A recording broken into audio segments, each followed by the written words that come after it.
ಸುರಪುರ ತಾಲೂಕಿನ ರುಕ್ಮಾಪುರ ಕರ್ನಾಳ ರಸ್ತೆಯ ಆಂಜನೇಯ ದೇವಸ್ಥಾನದ ಹತ್ತಿರ ವೆಂಕೋಪಗೌಡ ಅವರ ಜಮೀನಿನಲ್ಲಿ ಇತಿಹಾಸ ಉಪನ್ಯಾಸಕ ರಾಜಗೋಪಾಲ ವಿಭೂತಿ ಸ್ನೇಹಿತರ ನೆರವಿನೊಂದಿಗೆ 18ನೇ ಶತಮಾನದ ವೀರಗಲ್ಲುಗಳನ್ನು ಪತ್ತೆ ಮಾಡಿದ್ದಾರೆ.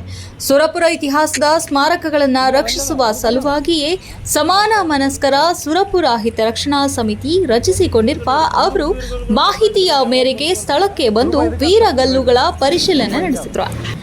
ದೇವಸ್ಥಾನದ ಮುಂದೆ 2 ವೀರಗಲ್ಲುಗಳಿವೆ. ಅವುಗಳ ಮೇಲೆ ಗ್ರಾಮಸ್ಥರು ಎಣ್ಣೆ ಹಾಕುವ ಸಂಪ್ರದಾಯ ರೂಢಿಸಿಕೊಂಡಿದ್ದಾರೆ. ದೇಗುಲದ ಹಿಂದೆ ಇದ್ದ 4 ವೀರಗಲ್ಲುಗಳನ್ನು ಈಚೆಗೆ ನಡೆದ ರಸ್ತೆ ಸುಧಾರಣೆ ಕಾಮಗಾರಿ ಸಂದರ್ಭದಲ್ಲಿ ಚೆಲ್ಲಾಪಿಲ್ಲಿಯಾಗಿ ಬಿಸಾಡಲಾಗಿದೆ ಎಂದು ಗ್ರಾಮಸ್ಥರು ತಿಳಿಸಿದ್ದಾರೆ. ಎಲ್ಲ 6 ವೀರಗಲ್ಲುಗಳು 18ನೇ ಶತಮಾನಕ್ಕೆ ಸೇರಿವೆ. ಕಲ್ಲುಗಳಲ್ಲಿ ಸೈನಿಕರ ಚಿತ್ರವನ್ನ ಕೆತ್ತಲಾಗಿದೆ. ಅವರ ಕೈಯಲ್ಲಿ ಬಂದೂಕು ಇದೆ. ಇವುಗಳನ್ನ ಬಂದೂಕು ವೀರಗಲ್ಲುಗಳು ಎಂದು ಕರೆಯುತ್ತಾರೆ. ವೀರಗಲ್ಲುಗಳ ಬಗ್ಗೆ ಸಂಶೋಧನೆ ಮಾಡಿರುವ ರಾಜಗೋಪಾಲ ತಿಳಿಸಿದರು.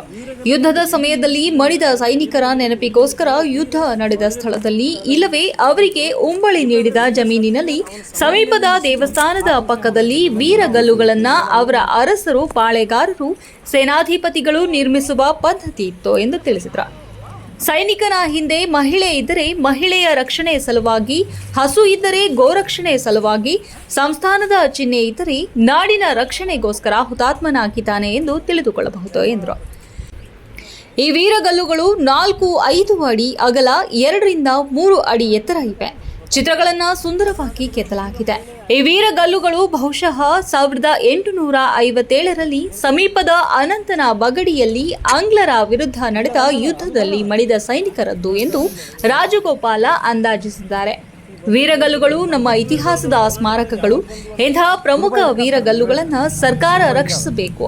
ಬಿದ್ದಿರುವ ವೀರಗಲ್ಲುಗಳನ್ನು ರಕ್ಷಿಸಿ ಇಡಬೇಕು ಎಂದು ಹಿತರಕ್ಷಣಾ ಅಧ್ಯಕ್ಷ ಶ್ರವಣಕುಮಾರ ನಾಯಕ ಡೊಣ್ಣಿಗೇರಿ ಆಗ್ರಹಿಸಿದರು.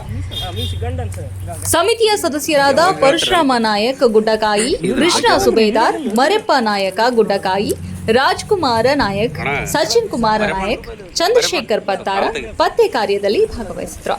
ವರದಿ ಉಸ್ಮಾನ್ ಚಿತ್ತಾಪುರ, ಹಂಸ ಟಿವಿ.